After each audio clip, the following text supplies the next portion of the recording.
Bom dia.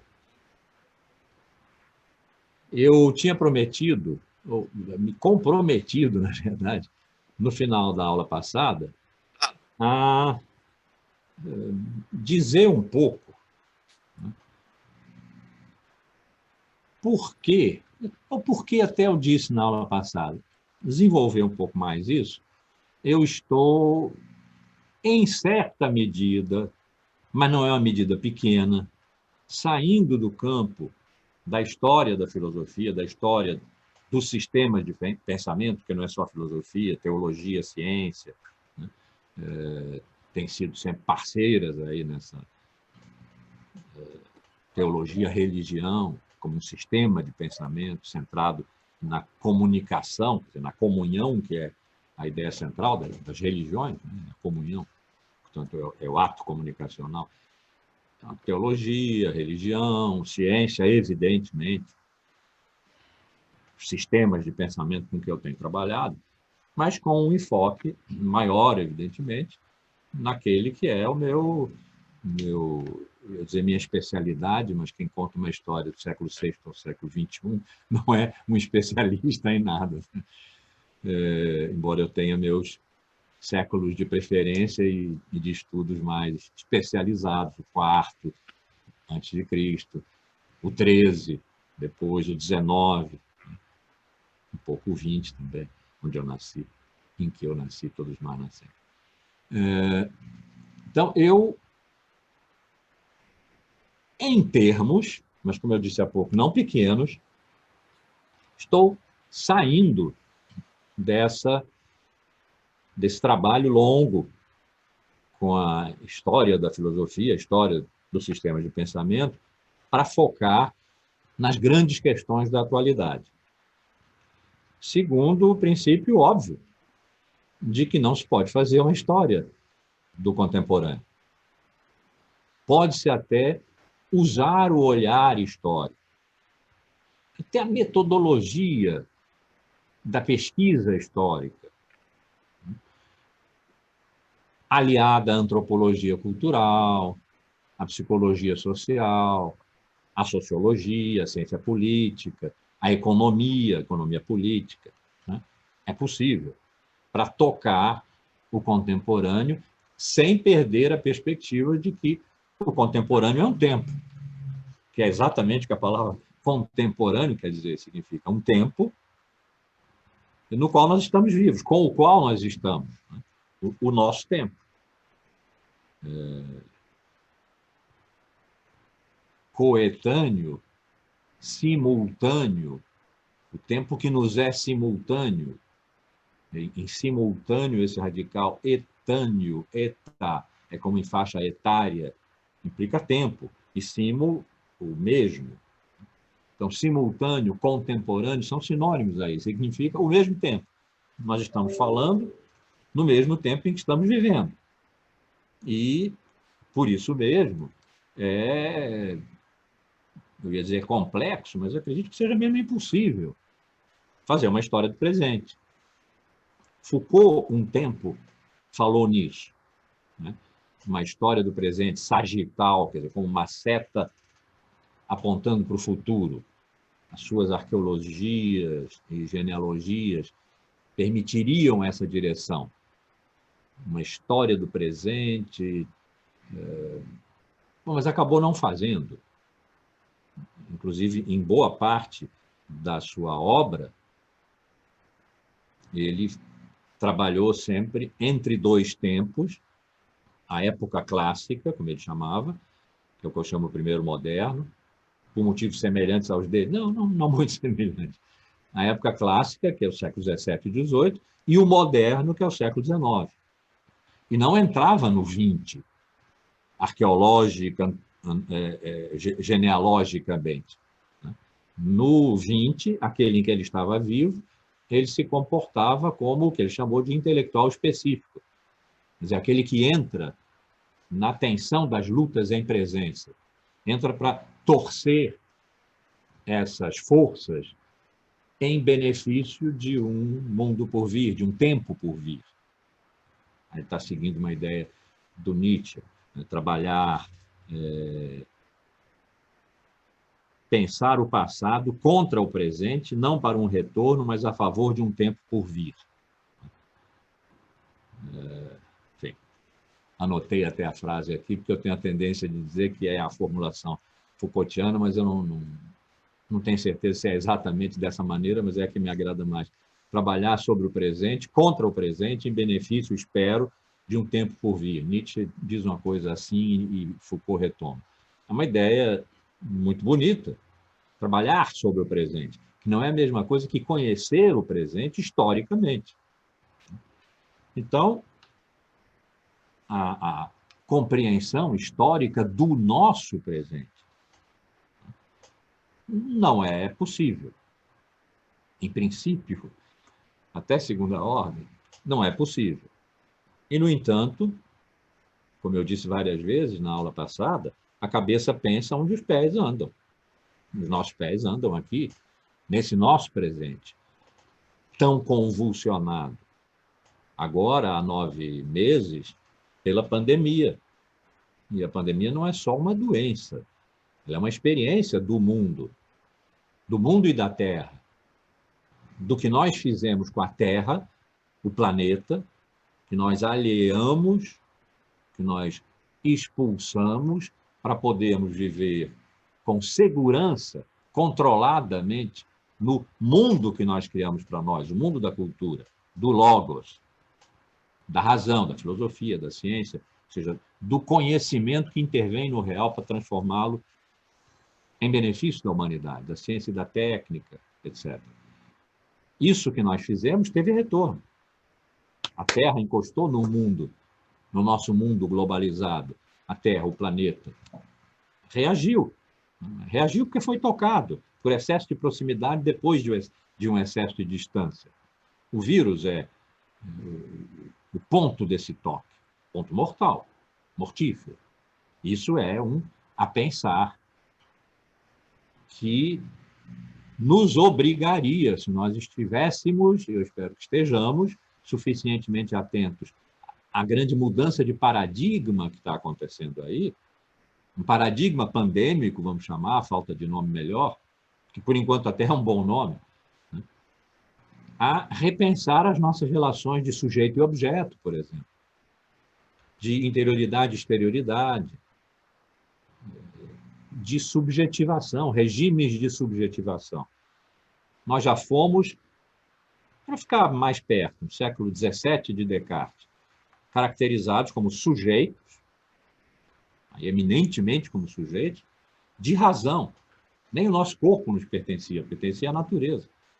E dele não se podia ter nenhuma segurança, nenhum conhecimento verdadeiro. Né? Sujeitos de razão, sujeitos de consciência.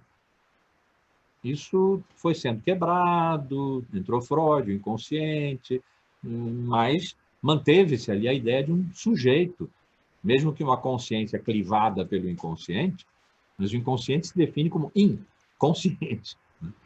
É nessa dimensão ainda quebrada e sofrida que o sujeito vinha se definindo, até que, no processo da globalização, nós, o antigo e bom sujeito de consciência, aquele que representa o mundo para si e extrai dessa representação a verdade do mundo, e crê nessa verdade porque pode demonstrá-la, seja racionalmente, seja empiricamente, sumiu.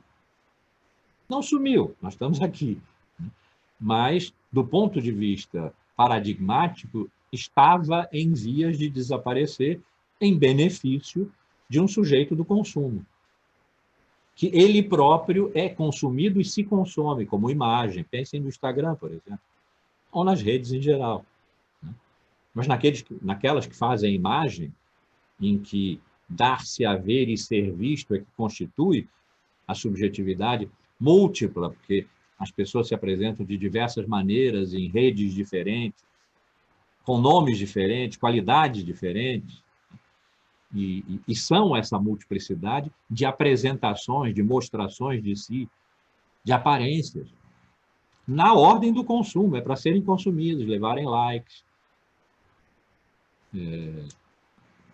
enfim, serem seguidos, terem seguidores, é interessante, né?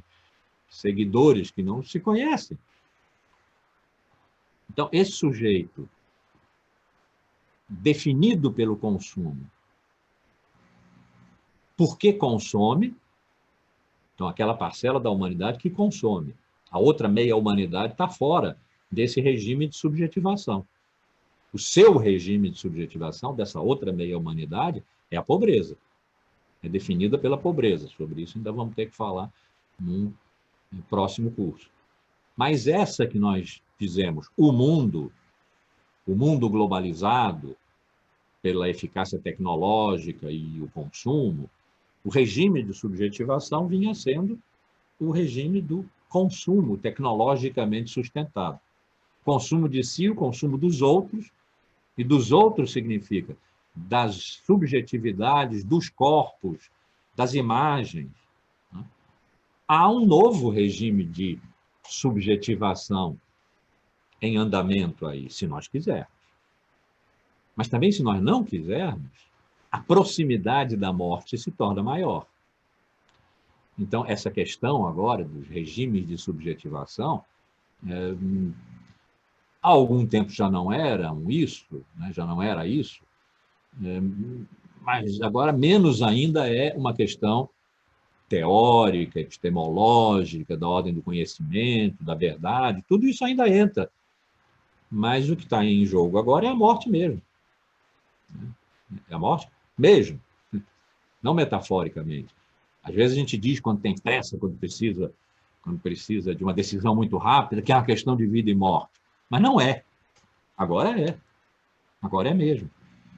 E a nossa subjetivação, quer dizer, o tornarmos-nos sujeitos da iminência da morte próxima, do tempo novo, do tempo curto, aquilo que no semestre passado nós vimos aqui, né, em relação à pandemia, é um outro modo de subjetivação, radicalíssimo. Como eu disse na aula passada, nós podemos estar na presença de um acontecimento, A maiúsculo para acontecimento, no sentido Foucaultiano, deleuziano, l'événement, o que rompe, né? Explode a continuidade pacífica de causa e efeito.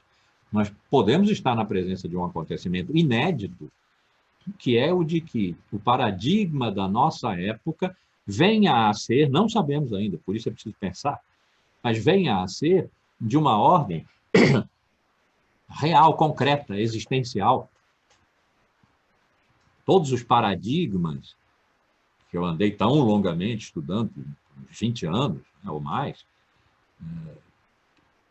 paradigma entendido como os modelos, os conjuntos de valores e regras que decidem, que são, portanto, exercícios de poder sobre o que pode ser pensado e dito numa determinada época, segundo o que nós, então, somos e agimos e fazemos numa determinada época.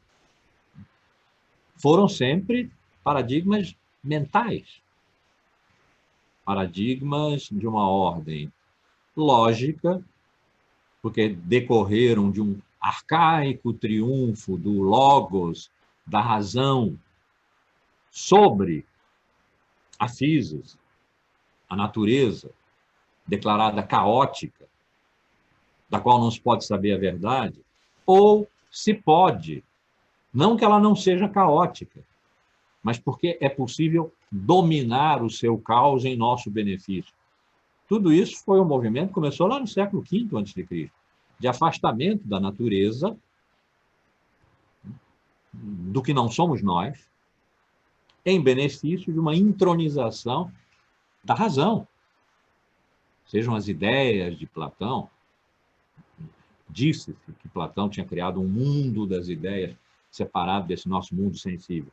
É mentira. Platão não fez isso. Ou se fez, não botou nos seus diálogos. Porque quem diz que ele fez, indiretamente, é Aristóteles. E Aristóteles, caramba, né? É Aristóteles. Aristóteles aqui está como substantivo e adjetivo. Aristóteles é Aristóteles, né? Foi aluno de Platão, então ele deve ter dito na academia, mas ele não pôs isso nos seus diálogos. Nós temos o direito de dizer que não. Platão viu A unidade tensa do nível inteligível das ideias e o nível sensível das coisas que copiam as ideias, não como separadas completamente, o mundo das ideias transcendente ao mundo real, mas que teve ali uma separação, teve. E teve em Aristóteles também. Quando ele disse que a metafísica, quer dizer, o que está para além da física, além da natureza, se a gente pegar, de brincadeira, mas não tanto, termo a termo, metá, além, para cima, sobre, e physis, natureza, física, natural, metafísico e sobrenatural são sinônimos. Então, quando ele pegou o sobrenatural como o núcleo de toda a filosofia, a ciência mais radical, porque pensa a natureza do ser, a verdade do ser e o ser da verdade, ele também está fazendo ali uma distinção entre o que é metafísico e o que é físico. Ele tem um livro sobre a física, a física, que trata do que é material. Material aí tem um sentido bem aristotélico, a alma entra nisso, e até Deus entra nisso. É substância. E a metafísica.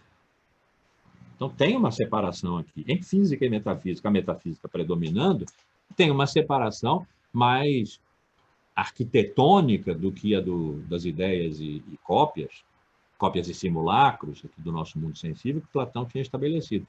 Mas esses são os dois grandes padrões dentro dos quais nós vivemos quase per omnia secula seculorum. Só não são omnia porque não são todos.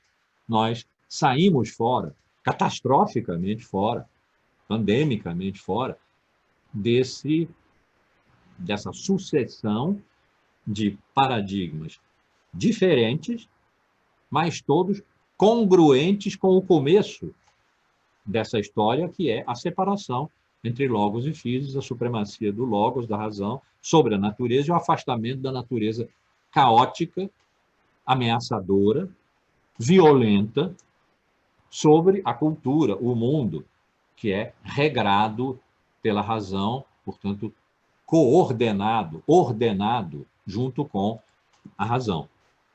Pela primeira vez, tanto quanto eu posso saber, eu tenho me dedicado tanto tempo a isso, que eu deveria, né? Se tiver estado atento esses 20 e poucos anos, eu deveria saber que não houve um paradigma que não fosse mental.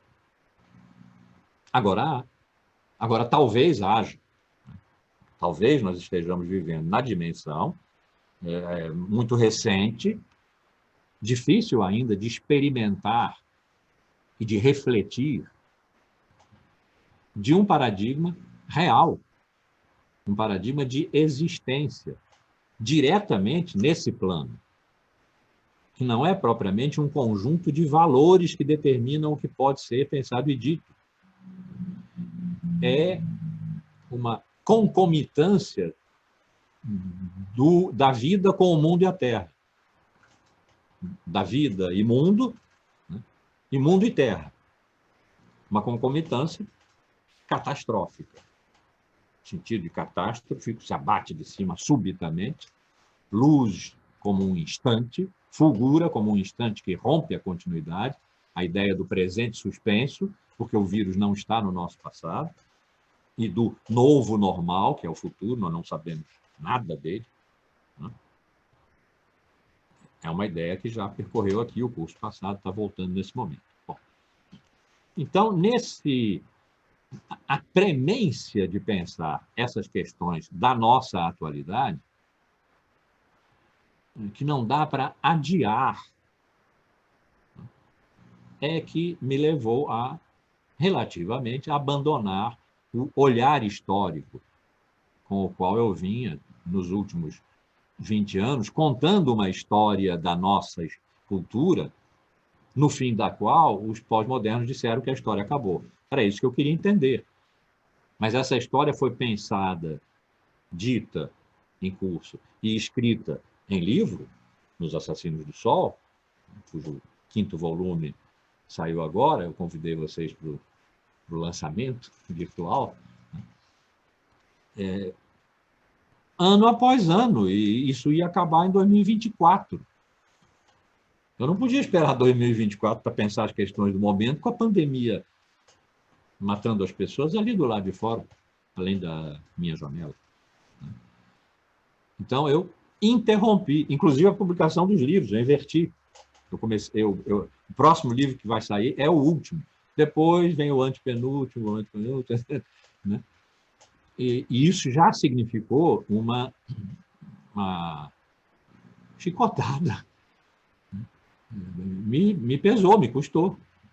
No processo histórico que eu vinha seguindo e que tinha um sentido concreto. Quer dizer, eu queria entender o nosso momento, contando a história da sua emergência, da sua proveniência, numa história dos paradigmas. Tive que dar uma suspendida nesse processo para entrar na pandemia, para pensar a pandemia, no que eu fiz no curso passado. E nesse eu estou propondo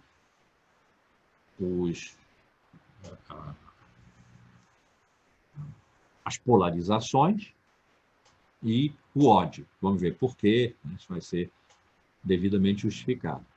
Tudo tem a ver com o agora. Eu não vou contar uma história das polarizações. Poderia, mas estaria distante de pensar o que está acontecendo agora. Nós estamos vendo em relação à vacina as polarizações.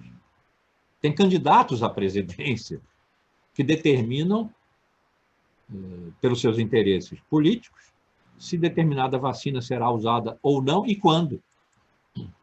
Isso afeta as vidas e as mortes, pelo cronograma, por qual vacina vai ser usada, onde.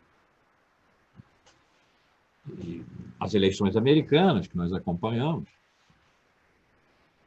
Então, as polarizações, agora, não a história das polarizações. E o ódio, que eu chamo de TOC, taxa de ódio circulante, o ódio atual, tudo isso que trabalha no sentido de não haver mais meio. Acabei de publicar esse ensaio, né? Mandei para vocês também, não sei se a Ana mandou, mas pelo menos o link para ele, está, né? No academia.edu. Sobre as polarizações, a falta que o meio faz. A gente vai ver esse texto aqui também. Então, com isso, eu precisei dar um stop provisório que seja. Já me lembrei de um verso de Drummond. Stop. Parou a vida ou foi o automóvel? Então, a pergunta eu posso repetir para mim.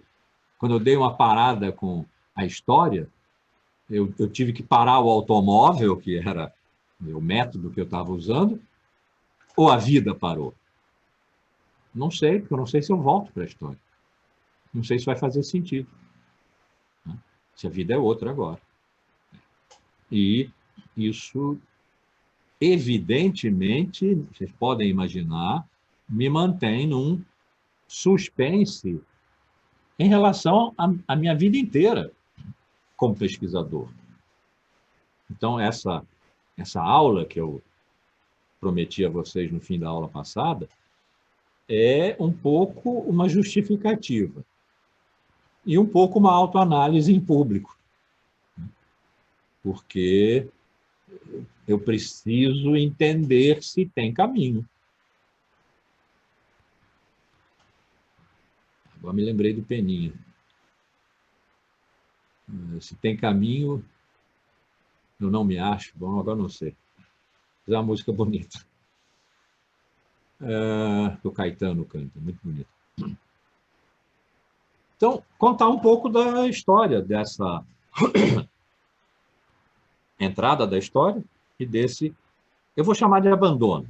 Já disse 3 ou 4 vezes que é relativo, mas então vou chamar de abandono da história. Eu sou professor aqui há 50 anos. Vamos dividir em 2 blocos de 25.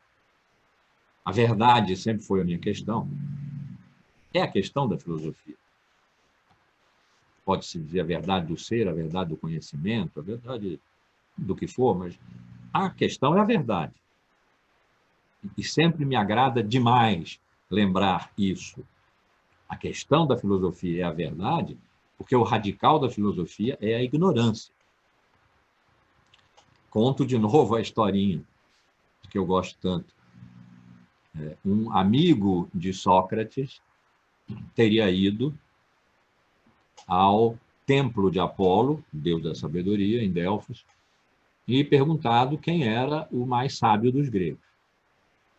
Pergunta simples. Às vezes havia confusões ali, porque as perguntas eram complicadas, as respostas ficavam incompreensíveis e as pessoas saíam de lá fazendo a coisa errada. Mas é só pergunta simplíssima: quem é o mais sábio dos gregos? E Apolo, direto, Sócrates. E o amigo chegou em Atenas, eufórico. Sócrates, você é o mais sábio dos gregos. E Sócrates, espantado, quem disse? Apolo. E aí Sócrates teria dito, parece que não, aquele famoso, tudo que sei é que nada sei. Porque Sócrates conhecia a sua ignorância, diferentemente dos sofistas, seus contemporâneos com quem ele lutou, que sabiam que não sabiam, porque defendiam a ideia de que não havia a possibilidade da verdade, porque a natureza, o aí fora, era caos, e do que é caos não há ordem, e não havendo ordem não há possibilidade do conhecimento da verdade, não há verdade. E, no entanto, eles vendiam cursos sobre a justiça, sobre as leis, sobre o amor, sobre o que fosse. Vendiam, cobravam. Isso foi um escândalo na época, porque a sabedoria é divina, não é para ser mercadorizada. Então, Sócrates, que foi chamado de sofista, Aristófanes, na sua peça As Nuvens, botou Sócrates numa posição extremamente ridícula e o chamou de sofista. Ele era contemporâneo de sofistas. Sofia é a palavra para dizer sabedoria. Sofista é o que se aproveita da sabedoria. Esse sufixo ista tem muito esse sentido, né? Quem se aproveita de alguma coisa, punquista, o cara que se aproveita da carteira dos outros. Bom, qual seria o problema de Sócrates? Ele sabia que era ignorante, mas o Deus não pode mentir e não pode se enganar. Ele é o Deus, e não qualquer, o Deus da sabedoria. Então, o ignorante ficou com a obrigação de buscar o contrário da ignorância, de buscar a sabedoria, para que o Deus não tivesse mentido ou se enganado. Foi um dever. A filosofia pode ter surgido, estou fazendo aqui uma psicanálise rápida e selvagem de Sócrates, né, da culpa de não ser o mais sábio dos deuses e da obrigação autoimposta de não vir a sê-lo, porque não é possível aquele que não é sábio ser sábio. E ele sabia que não era sábio, pelo contrário, ele era ignorante. Se ele tivesse que dizer quem é o mais ignorante dos gregos, sou eu, porque eu sei que sou ignorante. Sei uma coisa a mais do que os outros que julgam não ser. Eu sei que sou. Então eu sou o mais ignorante dos gregos. Mas eu não posso deixar o Deus mentir. Então eu tenho que procurar a sabedoria. E filosofia, a palavra filosofia quer dizer isso. A amizade, filia, a sofia, a sabedoria. E amizade significa a sofia, a sabedoria, é outra coisa, da qual se pode ser amigo. Não é uma coisa que eu tenho, é uma coisa que eu não tenho, mas que eu desejo. Em direção a que eu tendo filia, como em hemofilia, é uma tendência que corre, né? Então, uma filia, tu, sofia, uma amizade, uma tendência na direção da sabedoria. Esse é o radical da filosofia, é o radical socrático da filosofia, que depois os grandes sistemas anularam, esqueceram. Grandes, maravilhosos, a serem respeitados, honrados, desejados, amados, não há dúvida. Mas esqueceram esse radical simples e corajoso, radical mesmo, de Sócrates. Então, toda a filosofia tem de ser a busca da verdade, a busca da sabedoria. Busca. Não é possível parar no caminho e dizer, bom, aqui encontrei, vou armar aqui a minha tenda e vou ensinar. O que as grandes escolas fizeram. E os céticos gregos, que a gente trata tão mal, diz, não, o que os céticos diziam? Que nada pode ser sabido com certeza. Então, não pode ser sabido com certeza, que nada pode ser sabido com certeza, os céticos estão errados e vamos passar adiante. Não. Os céticos foram filósofos extremamente sérios. Skepsis, o radical da palavra skeptico, cético, quer dizer, busca. Os céticos foram aqueles que criticaram os dogmáticos, e por dogmáticos, leia-se, porque era assim que eles viam, Platão e Aristóteles, por terem traído a filosofia, parando num determinado momento em que eles acharam que tinham encontrado a verdade, as ideias, as substâncias, conforme se seja platônico ou aristotélico, todo mundo foi platônico e aristotélico, sabendo ou não sabendo, até o século passado. Então, os céticos foram os socráticos reativos, aqueles que voltaram a dizer, nós não sabemos, portanto, não podemos parar de procurar. A skepsis, a busca, a procura, tem que ser eterna.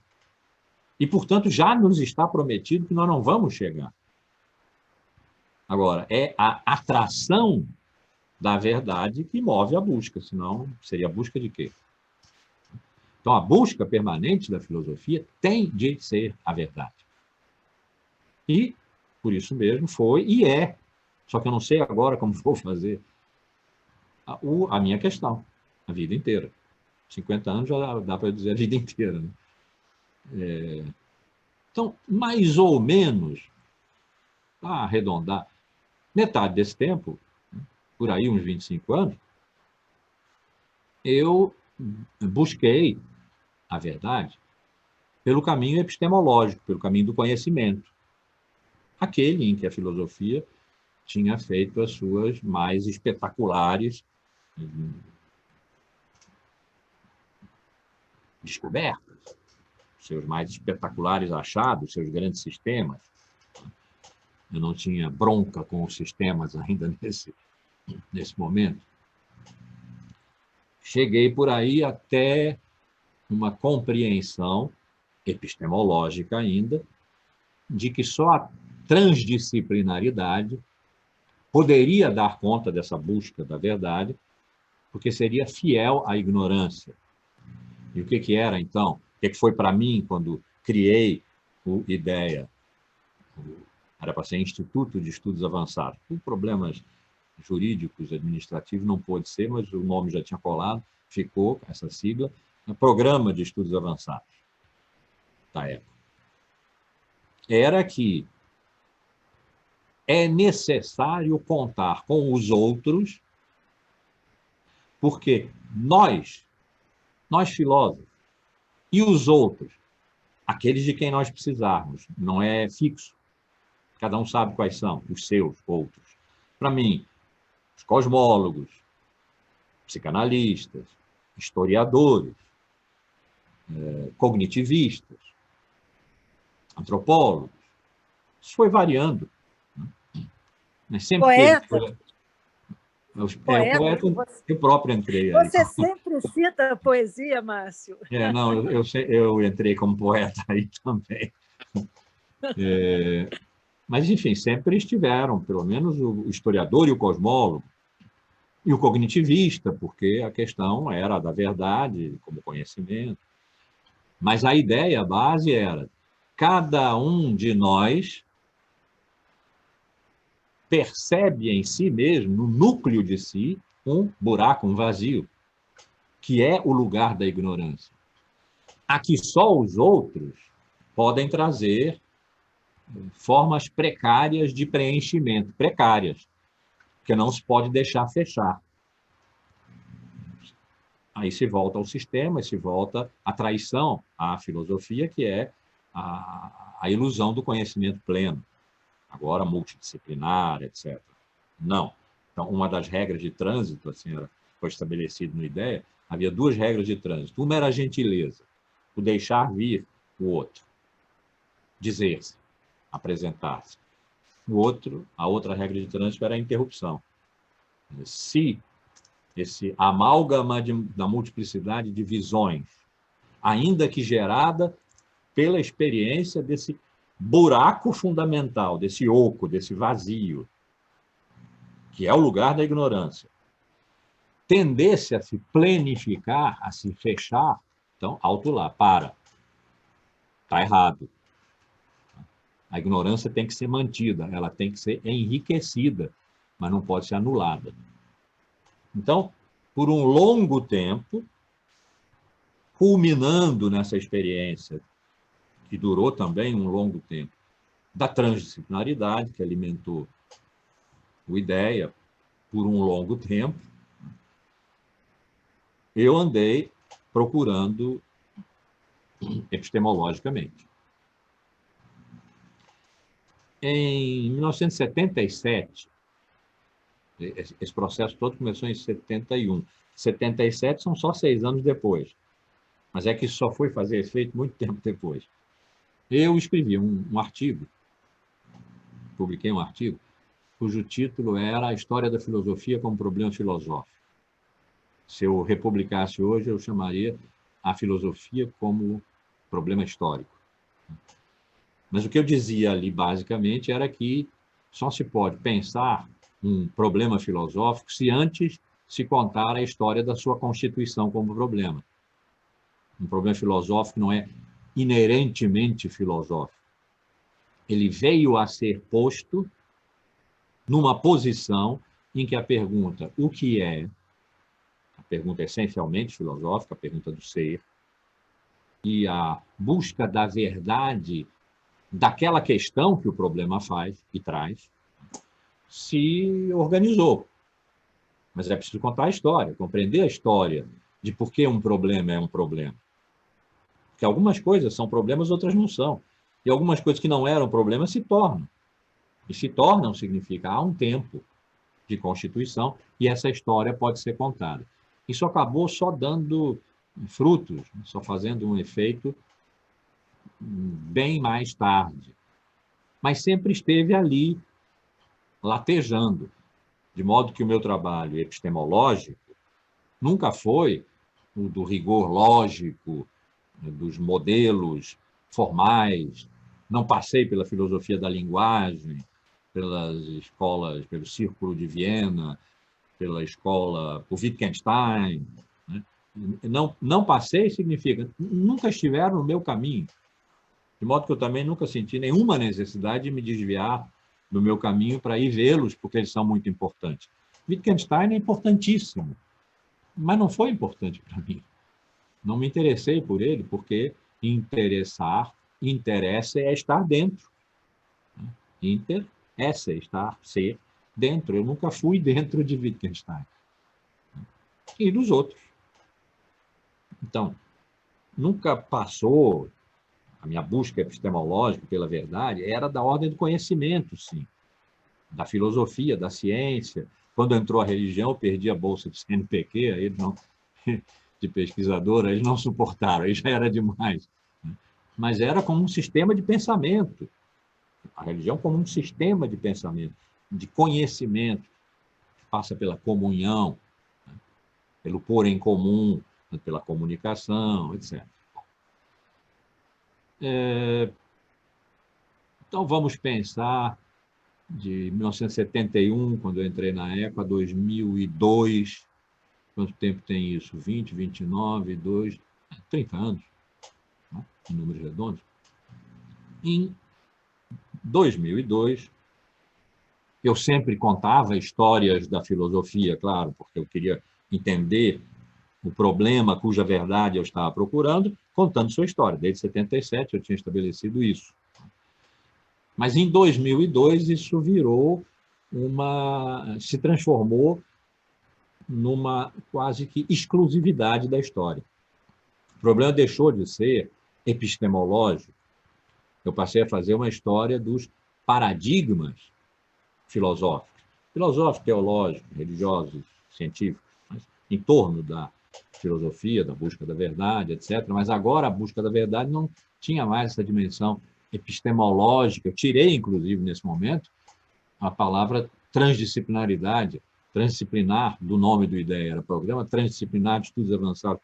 Não precisava mais desse transdisciplinar, que o que eu passei a fazer, aí de 2002 em diante, portanto, há, em números redondos, uns 20 anos, né? Foi buscar os paradigmas filosóficos contando a história da nossa cultura. Não, portanto, como paradigmas mentais lógicos, onde a verdade se construía, mas como paradigmas mentais históricos, em que as diversas escolas, diversos filósofos, na medida em que estavam pensando e dizendo as coisas que pensavam e diziam, estavam fazendo algo que não sabiam que estavam fazendo. Que isso que eles estavam fazendo ia acontecer no futuro, ia dar frutos. E eles não dominavam o seu futuro. Nós sabemos que o futuro deles é o nosso passado. Então, nós podemos contar a história do que é que Aristóteles estava fazendo quando ele pensava e dizia em relação à metafísica, por exemplo, as coisas que ele pensava e dizia. Ele, para si próprio, olha que arrogância dizer o que Aristóteles estava pensando, mas ele, para si próprio, estava lutando com Platão. E um rabicho ainda de sepultamento dos sofistas. Né? Mas ele estava lutando com Platão, seu mestre. Ele, desde os 18 anos, estudou com Platão, na academia, até a morte de Platão. Então, ali ele foi aluno, foi colega, foi professor, desenvolveu o seu trabalho. Só nos 10 últimos anos da sua vida foi que ele foi o Aristóteles sem Platão. Depois da morte de Platão, ele andou vagando por ali, pela Grécia, um pouco, ensinando a outros egressos da academia, até que fundou o Liceu e morreu, sei, 12 anos depois. Né? Então, o grande Aristóteles se fez na academia de Platão, lutando com Platão. Então, a metafísica de Aristóteles é uma luta com Platão, com a teoria das ideias, contra os cultores das formas. A palavra ideia, sem ideia, quer dizer forma. Forma pura. Então, Platão era um cultor das formas, um filósofo das ideias. Aristóteles estava lutando com Platão. A metafísica aristotélica foi a forma mais radical, por isso ele disse que era a rainha das ciências filosóficas, mais radical de lutar com Platão, contra a teoria das ideias. Isso era o que Aristóteles, desculpem dizer assim, supunha estar fazendo quando ele pensava e ensinava e escrevia as coisas que vieram a constituir a sua obra e a sua escola. Aquilo a que eu me dispus foi tentar entender o que é que Aristóteles estava fazendo quando pensava e dizia aquelas coisas, em relação ao fato de que ele é um gigante do nosso passado. E o que ele fez nos constituiu. Então, não é pensar aristotelicamente Aristóteles. Isso ele fez. É pensar historicamente, na muito longa duração, o que Aristóteles fez conosco. O que aconteceu em função do pensamento de Aristóteles ao longo de uma história que ele não podia dominar, porque era o seu futuro. Então, essa compreensão é totalmente diferente da busca epistemológica, ainda que transdisciplinar, ainda que múltipla, né? da verdade como eu vinha fazendo antes. E agora até me surpreendi por 30 anos, né? Contra 20 dessa perspectiva histórica radical. Porque existe uma maneira que é a dominante e é excelente, e é necessária, sem o que não se faz nada, uma maneira de contar a história da filosofia que é pôr-se mais ou menos contemporâneo do seu objeto. Então, tentar contar a história da filosofia aristotélica como um contemporâneo de Aristóteles, para ser objetivo com o pensamento aristotélico, não se deixar, como historiador, contaminar por si próprio, pela sua subjetividade. Isso acabou para mim. Na minha história dos paradigmas filosóficos, eu estou inteiramente implicado como pessoa. E por que estou implicado? Porque é a minha época que está em jogo. Não é o conhecimento objetivo de Aristóteles. Esse as grandes histórias da filosofia me dão e eu preciso dele. Mas é a compreensão do que Aristóteles fez conosco, nesse momento em que se diz que a história acabou e que toda essa conversa não tem sentido.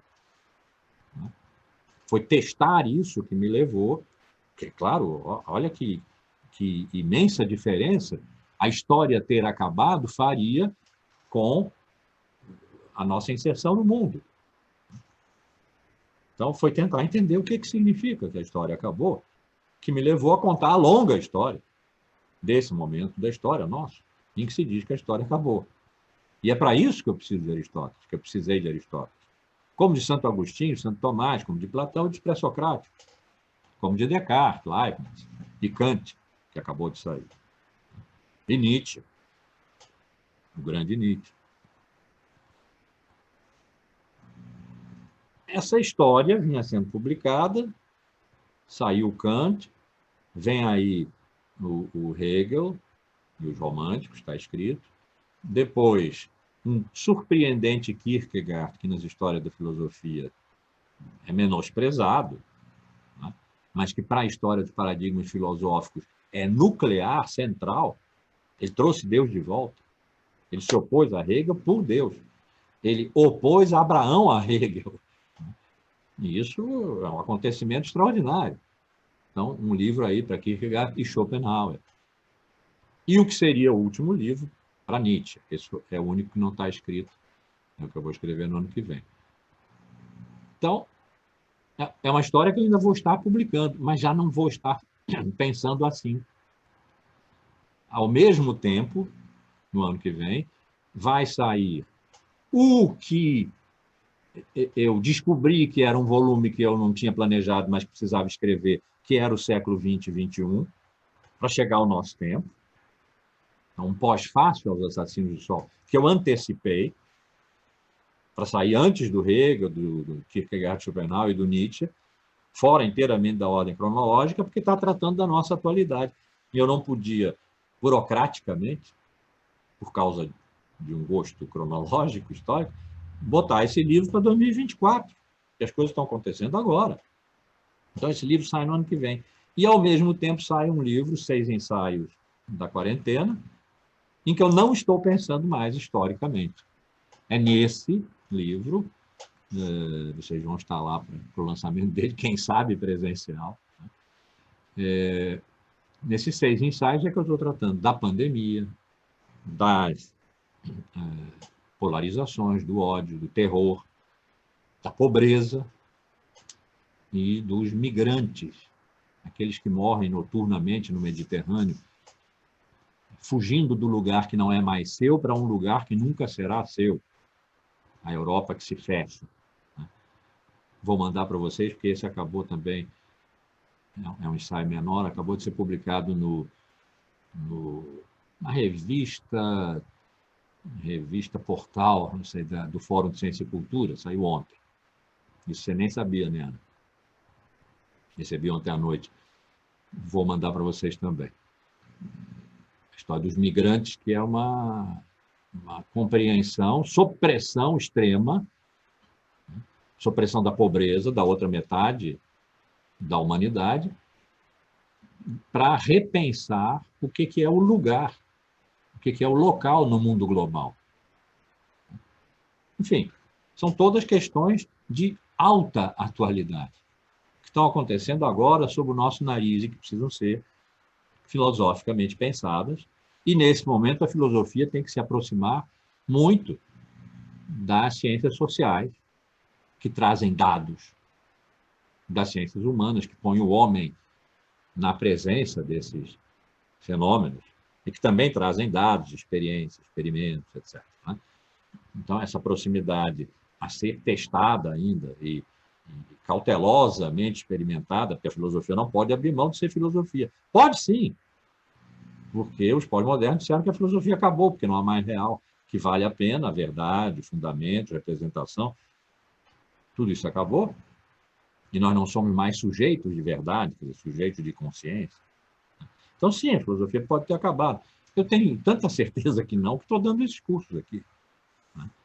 Senão nós estaríamos todos dispensados de vir aqui todas as quartas-feiras, íamos fazer outras coisas mais vibrantes, mais dionisíacas.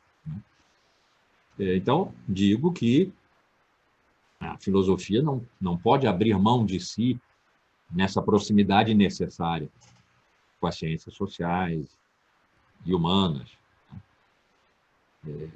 Vai ter que andar muito perto, porque não dá para pensar, por exemplo, a pobreza,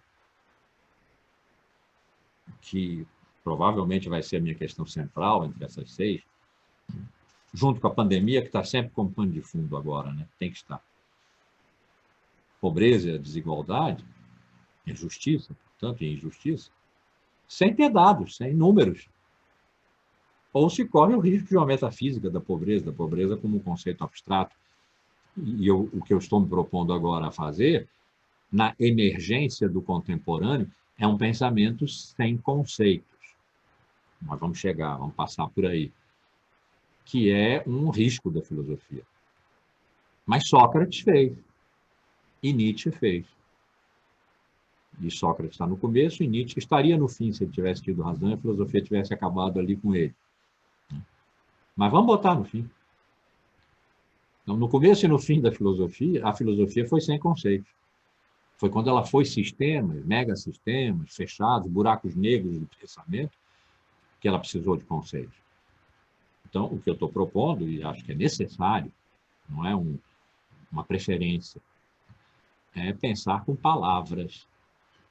Palavras são coisas extremamente emocionantes, porque elas têm história, elas têm capas, pátinas, né, de tempo. Elas um dia foram inventadas para dizer alguma coisa. As palavras não existiram todas sempre. Elas foram criadas pelas línguas mais originárias. O grego era extraordinário em criar palavras. O latim também, o alemão. Né? Formar palavras para dar conta de coisas. As palavras que nós usamos hoje corriqueiramente nos circuitos de comunicação, supondo que sabemos o que significam, porque elas circulam e são consumidas, e ninguém reclama. Tem dicionários, sinônimos e antônimos. Mas, originariamente, as palavras foram criadas para dar conta de coisas, de situações da vida e do mundo. E depois foram sendo recobertas por usos diferentes, né? Se colocaram em regimes sintagmáticos, quer dizer, de contiguidade com outras palavras que faziam sentido, faziam frases. E em relações paradigmáticas, de substituição, uma palavra pode ser substituída por outra, a palavra casa pode ser substituída pela palavra lar, a palavra lar pode ser substituída pela palavra morada. Então, a palavra casa acaba sendo definida como morada, mas não necessariamente esse foi seu sentido originário. Um casal se define por ser quem mora na mesma casa com o desejo de permanência. Mas é diferente de simplesmente morar. O casal é uma adesão amorosa e se chama casal por causa da casa. Então, são sentidos, né? São camadas de significações que vão se acumulando sobre as palavras, elas vão envelhecendo, vão ficando frágeis por excesso de uso. As palavras, como qualquer outro material, padecem de fadiga dos materiais. E lá um dia deram tudo que tinham para dar, ficaram opacas, ficaram repetitivas, se tornaram lugares comuns. Descascar as palavras, como quem descasca uma cebola, para depois, lá no fim, encontrar nada. Porque a cebola não tem caroço. Vai se tirando as camadas das cebolas, o que sobra? Nada. Então, trabalhar com as palavras assim, sabendo que ali está em jogo tudo e nada. Cebola e vazio. Né? É um trabalho poético, poético, poiein é o verbo grego para dizer criar, produzir, trazer para cá, o que não estava, criar. Poiese é o ato da criação, poeta é quem cria. Então, né, Glaucio? Resposta para você. O filósofo, hoje, estou propondo isso, faria muito bem em ser poeta, trabalhando sobre as palavras, não deixando que elas se empedrem como conceitos. O conceito tem que ser unívoco. Quando se usa um conceito, é preciso que todo mundo que use aquele conceito o use no mesmo sentido. Ou vai ser uma cacofonia extraordinária. As palavras não. As palavras são equívocas, são multívocas. Cria-se junto palavras. Palavras exigem troca, são da ordem da comunicação. A comunicação no sentido mais radical do termo. Do fazer algo ser único entre nós, partilhar o único, o comum. Então, pensar com palavras, não com conceitos, é o que eu me proponho a fazer. E por isso os ensaios e não mais a história. A história que implica numa causalidade, num antecedente, num consequente, num ritmo. Trabalhar com palavras, ao Drummond de novo, lutar com palavras é uma luta vã. No entanto, lutamos, mal rompe amanhã. Esse podia ser o dístico para os filósofos agora. Porque trabalhar com palavras é, de certa forma, musical, o que um conceito não é. Os músicos têm uma grande vantagem sobre nós que usamos palavras e precisamos usar uma depois da outra, discretamente, quer dizer, em continuidade. Os músicos podem usar várias notas ao mesmo tempo, num grande acorde com 5 notas, uma base dó, uma sétima diminuta, né? e uma dissonância no meio. Isso faz um choque sonoro só. Nós não podemos. A poesia é o que passa mais perto de tentar isso, pela natureza multissemântica de uma palavra quando posta em contexto poético, né? Multissêmica. Um ensaio filosófico, em princípio, né? Não é uma peça musical, nem é uma peça poética, não é um poema, mas pode ter o desejo poemático e musical. Verlaine, a música antes de tudo, de la musique avant toute chose. Porque a música mexe tudo, porque nem palavras usa. Tem essa natureza universal que, no entanto, não é abstrata, porque bate no corpo, nos comove, nos exalta ou entristece. Então, encontrar uma forma de ensaio que seja isso, onde haja reflexão, que foi o que a filosofia sempre fez, sem sistema. Pensamento, sem conceito. Palavras avolumando-se numa onda de contágios de natureza poética. Então, que o ensaio tenha, ao mesmo tempo, o rigor do pensamento e a leveza da poesia, que haja ali razão e beleza, que o ensaio possa ser alguma coisa próxima do que Nietzsche propôs quando quis pensar, quando ele disse: eu preciso da arte para não morrer da verdade. Quando ele tentou entender a raiz da história do Ocidente, que ele viu como uma grande decadência, um endereçamento para o fundo do poço, do nada de vontade, vontade de nada, o último homem, o homem que deseja morrer, tudo isso são termos, não conceitos, de Nietzsche.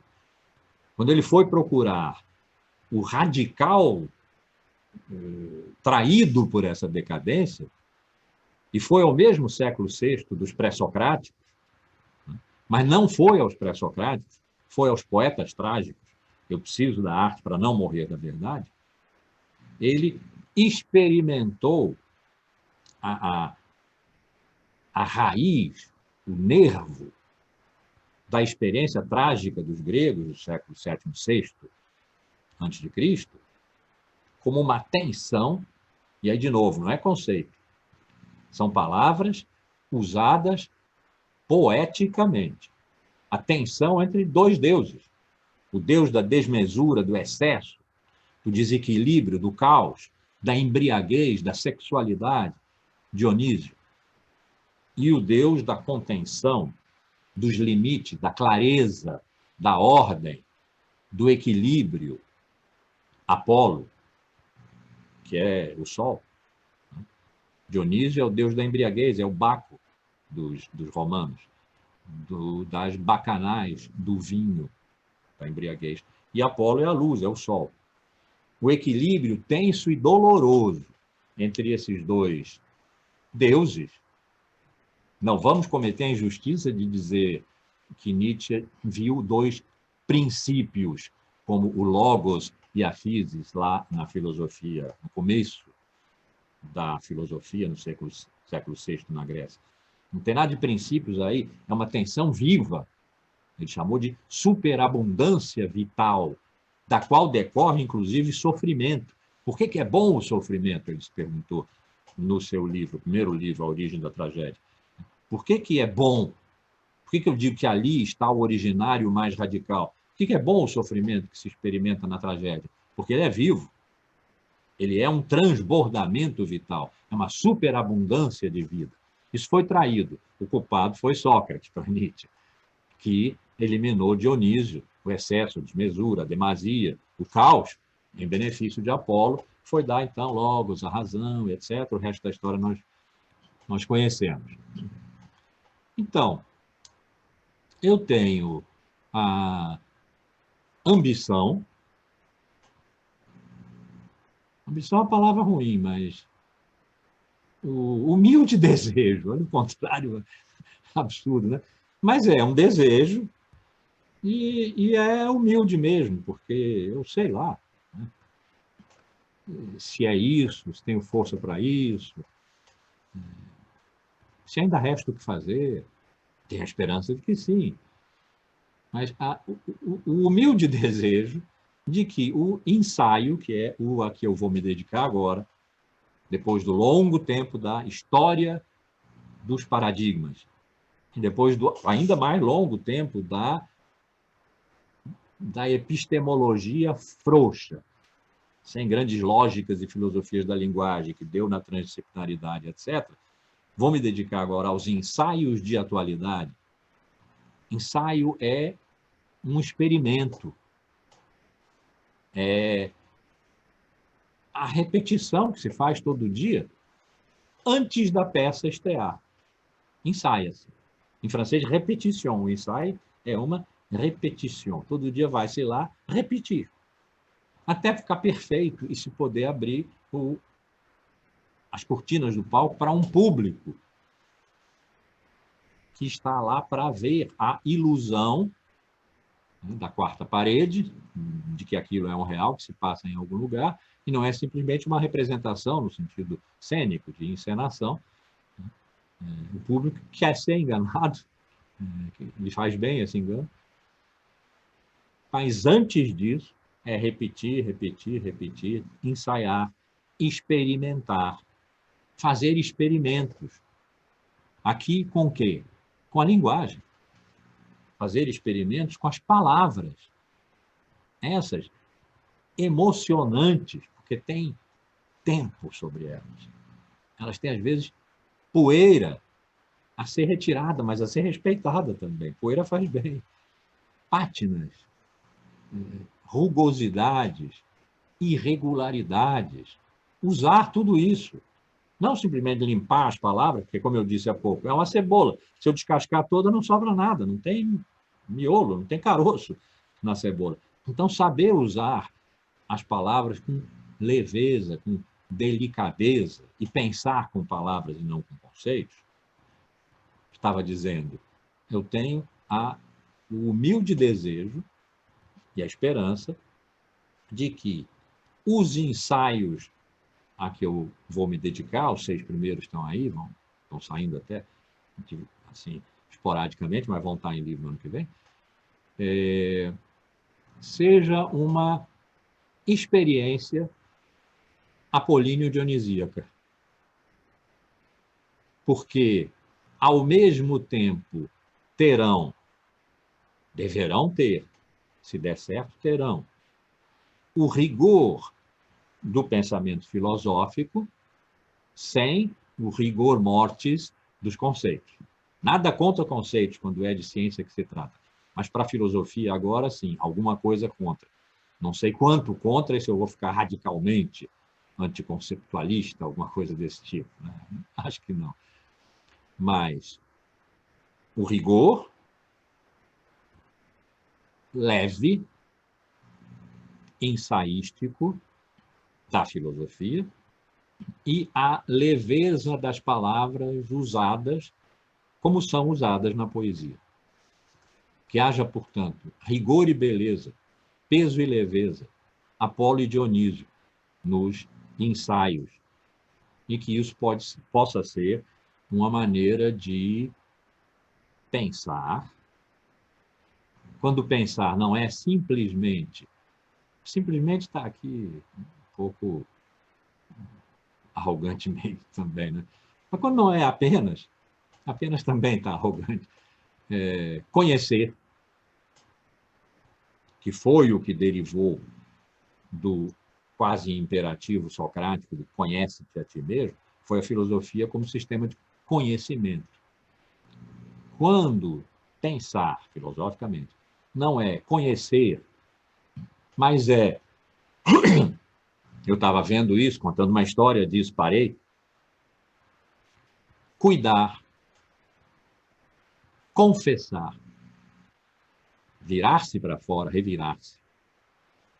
Cuidar foram os estoicos, epicuristas, confessar foi Santo Agostinho, então séculos 3, 2, 1, 2, 3, Santo Agostinho, século V. Ensaiar, num sentido um pouco diferente do que eu estou propondo aqui, século XVI, Renascimento, Montaigne. Buscar, sofrendo, eu valorizo quem procura gemendo, Pascal, século XVII, primeiro moderno. Por que sofrendo? Porque nós estamos pressionados pela morte. Lembrem-se, a pandemia está sempre no fundo de tudo isso. Eu não estou fazendo especulações abstratas. Eu estou tentando correr do monstro que vem aí, né? Que está atrás de nós. Então, ensaiar, procurar gemendo, pensamento fragmentário do livro de Pascal chamado Os Pensamentos. Romper-se, rasgar-se, esgarçar-se, aos saltos, aos soluços, epileticamente, como Nietzsche, no século XIX. Quando pensar é isso, e é um modo de destruir toda a filosofia, toda a moral e toda a religião, que, no entanto, cria o pensamento como poesia, muito próxima da música. Nietzsche escreveu A Origem da Tragédia no espírito da música, dos gregos, etc. E no século XX, Foucault está à nossa disposição para o pensamento como uma caixa de ferramentas. Ele disse assim, eu gostaria que o meu pensamento, minha obra, ele era contra a ideia de obra e autor, mas disse que a minha obra fosse como uma caixa de ferramentas que alguém abrisse, retirasse dela aquilo de que precisa e depois se afastasse de mim. Então, o pensamento como isso, como pegar aquilo de que se necessita para ir adiante. Uma fabricação, um agenciamento, que não é da ordem da utilidade, da ordem estritamente técnica, é da ordem de pensar sobre o presente, contra o presente, em benefício, espero, de um tempo por vir. Eu tenho que encontrar exatamente onde está essa passagem de Foucault, porque eu tenho quase certeza de que ele disse assim, e eu acho magnífico esse dito. Então, o ensaio, essa forma que eu estou propondo, como uma experiência existencial, sob pressão da morte, apolíneo-dionisíaca, pesada e leve, rigorosa e gentil, criadora, tanto no sentido das palavras quanto no sentido da poesia, da música, da sonoridade que envolve, um ensaio onde haja rigor e beleza, e que provavelmente por isso mesmo, é um pouco uma maldição minha, mas o que eu posso fazer? Não vai ter assim uma grande circulação acadêmica, porque não é propriamente um artigo científico e é escrito de uma maneira assim, muito poética, muito bonito, muito bem escrito. Não, é muito bem escrito, mas, e nesse mais, bom, foi nesse mais que eu perdi a bolsa do CNPq de pesquisador. Então, o que eu estou propondo, e, na verdade, o que eu estou fazendo aqui hoje? Uma autojustificação, mais para mim do que para vocês. Para quem está comigo há muito tempo, eu não estou vendo hoje aqui o Emanuel Boff, que já está comigo há bastante tempo. Vocês não sabiam disso, né? Então, estou contando aqui uma história minha, porque eu tenho que justificar para mim mesmo, para ganhar uma certa segurança, uma certa expectativa de que possa dar certo. E por onde passa essa expectativa? Pelo fato de que nós estamos juntos. E de que um ensaio não se faz na cabeça, se faz na vida. E se passa, portanto, aqui. Sempre essa sala de aula foi o meu laboratório. Uma vez, os funcionários da ECO fizeram um inquérito, estavam fazendo uma enquete com os professores. Não me lembro agora sobre o quê, mas me entrevistaram. E eu disse que a sala de aula da pós, onde eu gravo tudo, porque é ali que as ideias aparecem, depois vão virar livros. Quando eu sair da sala, eu vou ter me esquecido, por isso tudo é gravado, é o meu laboratório. É aí que as ideias que eu vou tendo, que eu estudo, que eu anoto, ganham vida. E que vocês são as minhas cobaias. O sujeito ficou indignado com isso, não me disse nada. Mas quando saiu o relatório desse... Teve pau em cima de mim, porque eu usava os alunos como cobaias. Isso era um absurdo.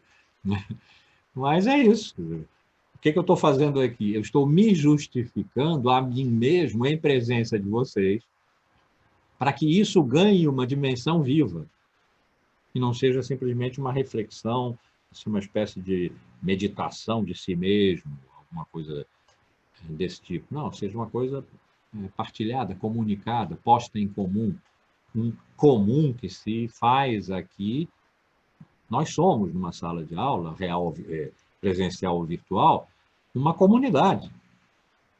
E uma comunidade, quando é da filosofia que se trata, das ciências humanas, das humanidades, uma comunidade de resistência.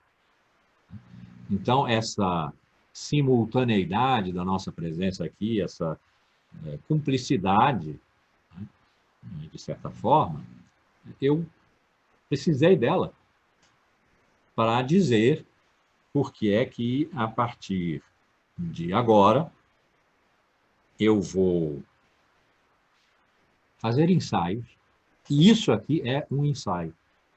Eu não escrevi esse ensaio. Esse que eu estou dizendo agora não tinha sido pensado. Tinha sido lançado aqui no papel como um ponto de programa. Mas o conteúdo dele, a carne, os músculos, a ossatura, o sangue circulando nele, apareceu porque eu estava aqui na presença de vocês, estou aqui na presença de vocês, e quero dizer a vocês que eu amo, né? Portanto, tem para mim uma potência de presença muito grande. Quero dizer a vocês algumas coisas que, por acaso, nesse momento, foram da minha vida. Eu estou ensaiando uma coisa aqui com vocês. Isso pode dar um ensaio escrito ou não. Pode estar atravessando um ensaio que eu vou escrever sobre outra coisa. Mas esse é o sentido que eu quero dar ao ensaio. Um modo de comunicação que faça comum, em que as pessoas possam navegar junto, que não seja, às vezes, excludente, como os sistemas filosóficos são. Com que frequência eu estava lendo, sei lá, Kant, já que foi o livro do Kant que acabou de sair, e não entendia. E o que eu tinha que fazer? Passar adiante. Isso aqui não foi escrito para mim. Aquela passagem me repeliu. Eu espero que o ensaio seja uma coisa inclusiva. A palavra está desgastada, mas seja uma coisa capturante, docemente, delicadamente, capturante. Que, quem sabe, o pensamento, no modo do ensaio, tenha chegado a um tempo, como o filósofo Chico Buarque de Holanda chamaria, um tempo da delicadeza. Que o ensaio possa ser esse tempo da delicadeza. Um tempo que começa aqui. Começa numa aula. Mas é que nós temos, não está errado, mas adquirimos a ideia de que aula é aquilo que o professor diz na sala de aula. Ah, não, aula, e aí é a beleza de procurar sempre o sentido originário das palavras, né? Aula é a sala. Não se dá uma aula na sala de aula. A aula é o lugar onde se está junto. Daí vem a palavra áulico. Áulico não é o sujeito que fica nas antessalas do poder, ali, né, puxando o saco dos poderosos. Né? A gente chama esses de áulicos, os que frequentam os palácios. Por quê? Porque eles estão nas salas. Eles ocupam as salas do poder. Nós não temos mais lembrança desse sentido muito antigo, mas que ainda no século passado, no começo do século passado, escritores como quem? Camilo Castelo Branco, grande escritor português, hiperclássico, com o qual depois Essa de Queiroz, Ramalho Ortigão e tal, romperam e deram a grande literatura moderna portuguesa. Ele usava essa palavra aula para dizer a sala onde o rei despachava. Era a aula do César. Estou citando aqui, é correto, é isso mesmo. Assistia, fulano, assistia na aula do César. Quer dizer, ele estava presente na sala do rei. Então, eu não estou aqui dando uma aula no sentido de que tem uma coisa que eu sei e eu ensino a vocês, e essa é a aula. A aula do dia tal, na aula do dia tal foram ditas tais coisas. Não, aula é o fato de que nós estamos reunidos aqui. Reunidos aqui, eu digo algumas coisas que são, em larguíssima medida, produzidas pela presença de vocês. Que eu não diria diante de um espelho, ou mesmo tendo o hábito que eu tenho, que às vezes me faz passar certos constrangimentos de falar sozinho, certos constrangimentos, porque às vezes eu falo sozinho na rua, dentro do táxi. Você também, Angélica. Bom, é um bom hábito, a gente organiza o pensamento. Mas que eu, falando sozinho, não diria. Estou dizendo aqui porque estou vendo vocês. Né? Porque os rostos de vocês, o movimento de corpo e tal, me levam a explicar melhor certas coisas, jogar fora certas ideias que estavam aparecendo, mas não era a hora. Não era a hora de vocês, de nós, a nossa hora, aqui juntos. Quem sabe um dia aparecerão, ou não, porque eu vou me esquecer delas. Ou não, também. Então, essa ideia do ensaio como um ato de gentileza do pensamento. O filósofo espanhol Ortega y Gasset dizia que a clareza era a gentileza do filósofo. O ensaio é para ser claro. Claro no entendimento, mas claro também porque ele devia brilhar, mostrar. Não é demonstrar, fazer a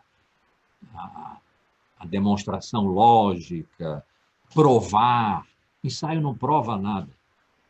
A não ser que, por prova, nós entendamos aquilo que se diz quando se pede a alguém que está com uma comida muito sedutora, me dá uma prova. E uma prova é a experiência do sabor. E as palavras sabor e saber têm a mesma origem. No português de Portugal, diz-se que uma comida boa, essa da qual eu acabei de pedir uma prova, sabe bem. Isto sabe bem. Não é que aquela comida saiba alguma coisa, é que seu sabor é bom. Então, saber e sabor são palavras cognatas. E prova está nessa dimensão da experiência do gosto.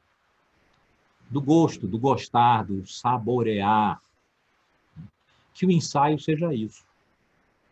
Estou quase prometendo a vocês, me comprometendo, né, a tentar, apesar do rigor necessário, que não é uma redação, não é um artigo de jornal, né, apesar do rigor necessário, ter a leveza e a graça, a beleza que seduz. Que a sedução deixe de ser uma coisa esquiva, meio pecaminosa, enganosa. Não, usar a sedução das palavras para trazer ao pensamento.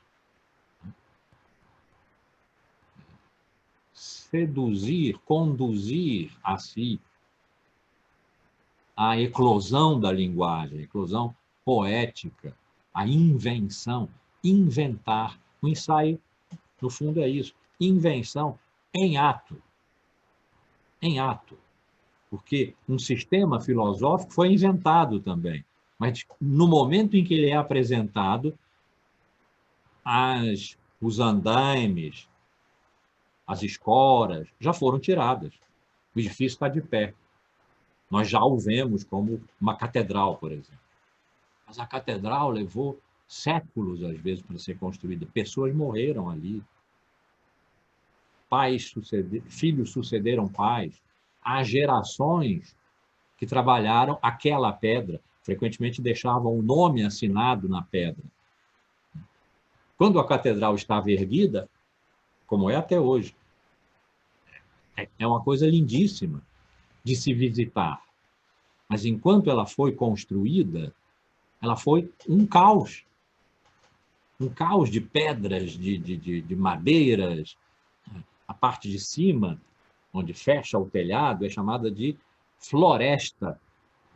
Floresta de madeiras que se cruzam para sustentar o telhado. Nada disso é visto.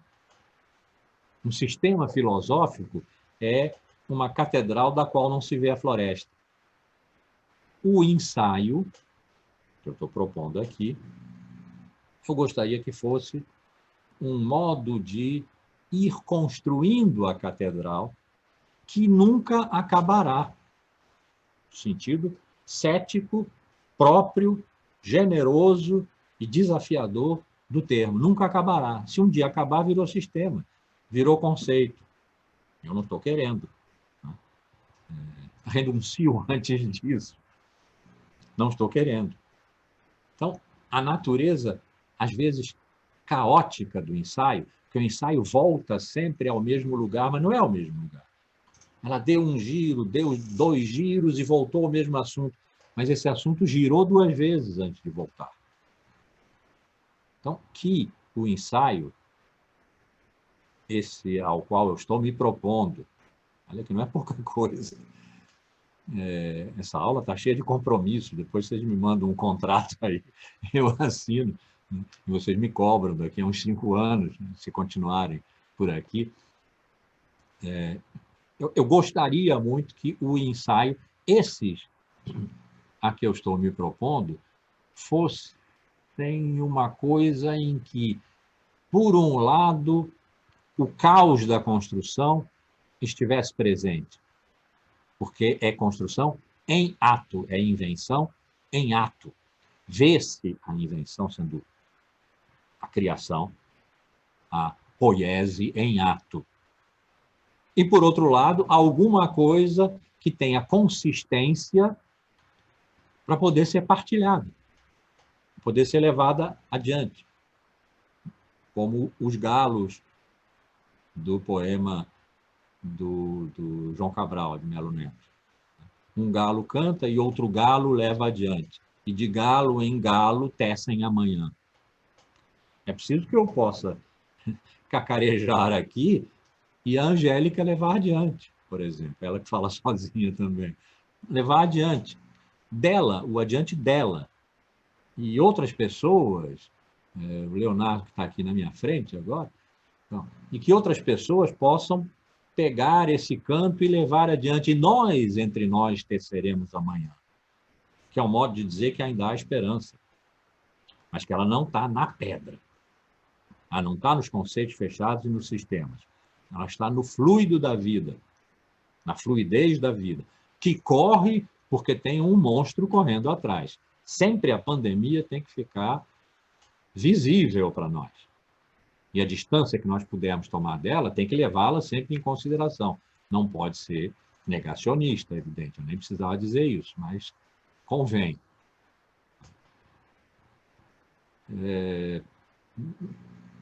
Me ocorreu agora, como fecho, vou fechar a aula com essa frase, duas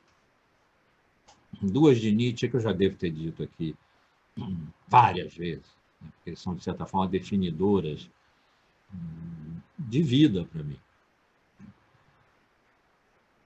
Uma é: o deserto cresce.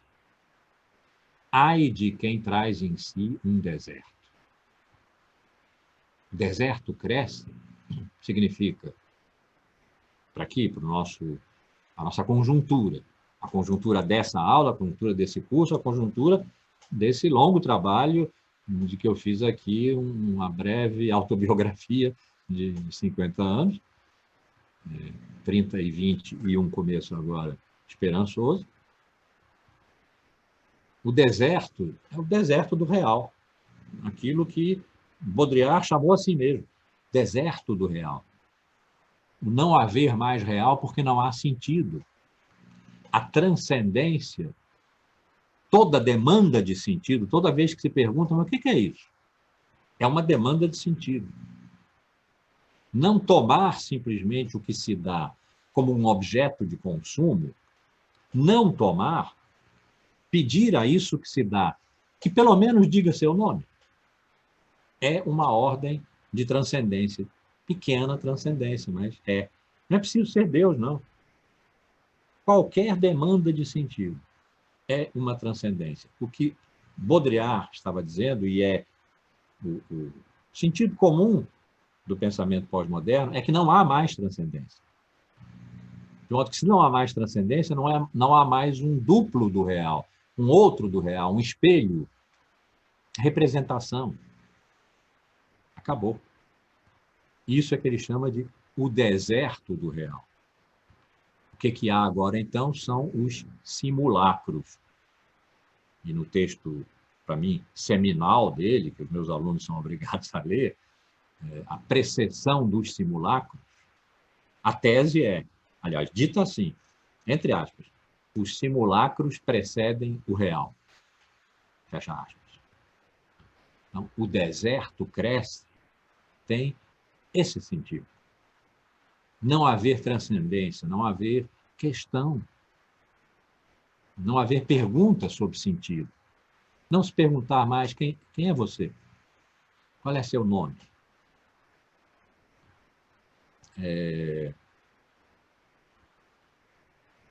Não haver inquietação. A filosofia não existe sem inquietação. Isso também Sócrates nos ensinou. O que move a filosofia é o espanto. Quando não há espanto, tudo fica no plano da, como se diz na filosofia, da imanência, quer dizer, do que está aí presente tal qual está.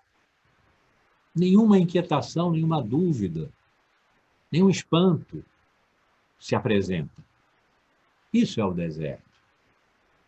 O deserto é o abandono do sentido, da questão do sentido, do fazer questão. Fazer questão não é, em primeira instância, elaborar uma questão, que a filosofia sempre fez. Fazer questão é não abrir mão. O deserto cresce quando se abre mão do mundo, da vida. E se toma o dado como dado. É isso mesmo, é assim que é. Toquemos adiante, usemos. O regime do consumo é um regime desértico. Não há questão que se faça do mundo e da vida, quando o mundo é um mercado e a vida se passa em condomínio, do qual se sai para ir ao mercado, para consumir, e volta-se para a proteção do condomínio. Não há mais risco, não há mais graça, perigo, desequilíbrio, não há mais transcendência. O deserto cresce. Ai de quem carrega em si um deserto. Então, não sejamos nós as pessoas que carregam em si um deserto. Nós que estamos aqui. E quem mais nós pudermos seduzir para não carregarem em si um deserto. E eu disse, eu gostaria que o ensaio, aquilo a que eu me proponho, tenha um tanto de caos, porque mostre a construção, a dispersão das pedras, das madeiras, né, que ficam ali no que se chama um canteiro de obras, que o canteiro de obras apareça, porque é no canteiro que se planta, né, mas que também a obra apareça. Total, parcialmente, que a obra apareça. O deserto cresce, ai de quem carrega em si um deserto. Por que ai de quem carrega em si um deserto? Porque bom é ainda ser capaz de lidar com o caos.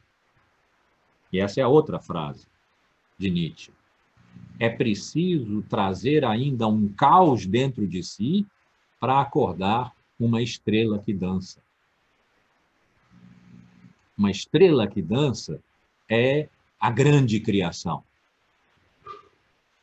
É o salto do super-homem, eu diria, para além do demasiadamente humano, do camelo, metáfora dele, que carrega todos os pesos dos valores que tiveram a pretensão de ser superiores à vida, de regular, ortopedizar a vida, aqueles com que Nietzsche lutou a sua vida inteira. Então, saltar acima do demasiadamente humano, do apenas e tristemente humano, esse em que o deserto cresce, saltar adiante, passar adiante. O grande ato de criação, a grande saúde, como às vezes ele dizia, né, esse salto para cima, esse gesto vital de transcendência, não uma pergunta da razão, mas um salto na vida, né, é a estrela que dança. Então, trazer um caos dentro de si é necessário para acordar uma estrela que dança. Estou botando, então, como nos projetos de pesquisa está lá, né? Objetivo, depois justificativa, bibliografia e tal. Então, estou botando como objetivo aqui sabermos explorar o caos dentro de nós para acordar uma estrela que dança, para que o deserto não cresça mais. Esse é, naturalmente, um projeto que não dá para submeter à bolsa, não é pedido de bolsa. Esse é um projeto extremamente ambicioso, claro, mas muito alegre. Muito alegre. Nós estamos num momento em que as esperanças estão em declínio franco. Talvez esse declínio das esperanças tenha a ver com o fato de que, quando nós olhamos para o global, que hoje é regente, porque o mundo se globalizou, nós já vimos, quando ele se globalizou, trombou com a Terra e a Terra entrou, invadiu o mundo, e o vírus está aí. Então, o global, que rege, que é lei, está matando o local, o comum, que não tem a globalidade, que a complexidade do mundo regido pela eficácia tecnológica e o consumo exigem, e que vão se tornando, então, menores o local, os locais, o lugar. Vão se tornando menores, vão se desfibrando, vão se estiolando, vão caindo as muralhas, o deserto cresce sobre elas, sobre eles, os locais, o lugar. Mas aqui é um local. Aqui, nessa sala, é um local. É um lugar, o nosso lugar. Aqui nós estamos vivos, aqui o deserto não cresce, a não ser que nós deixemos. Aqui nós somos capazes de acordar uma estrela que dança, se formos capazes. Mas se tivermos vontade. Estou tentando seduzir vocês para terem vontade de acordar uma estrela que dança. Por quê? Porque nós trazemos um caos dentro de nós. Porque contra nós o deserto não cresce se a leveza poética e o rigor reflexivo puderem se ensaiar. Primeiro aqui, depois vira um texto meu, de vocês, dos trabalhos finais, né? E lembrando que a globalização, que faz o deserto crescer, porque mata o local, o lugar comum, mas não aqui. A globalização não inclui metade da humanidade. Aquela metade da humanidade, que metaforicamente eu chamo de uma África de sofrimento, eu sei que não é só a África, que está na Ásia, que está na América Latina, que está na América do Norte, que está na Europa, em todos os lugares, né?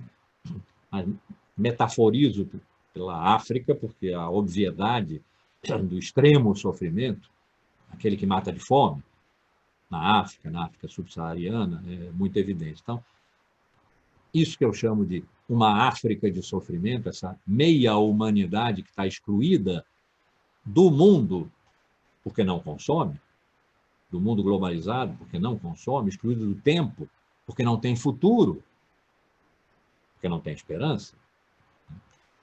Essa é aquela que nós devemos olhar, e por isso é que eu vou desenvolver depois a ideia de que a pobreza é o paradigma da nossa época. Essa é a que nós devemos olhar para termos o direito de pensar.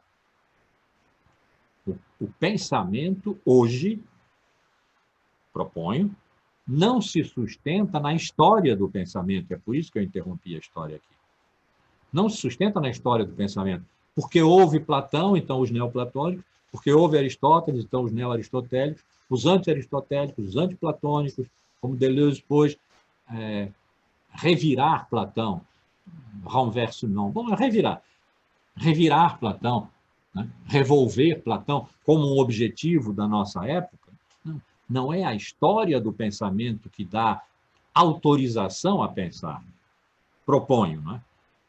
Quem dá autorização a pensar são os excluídos estruturais.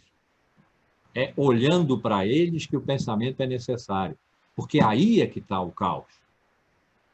Aí é que, se formos capazes, nós podemos recolher o caos e acordar uma estrela que dança. Tem aí uma esperança. Tem nessa esperança uma beleza. Tem nessa beleza uma companhia. Nós precisamos continuar juntos.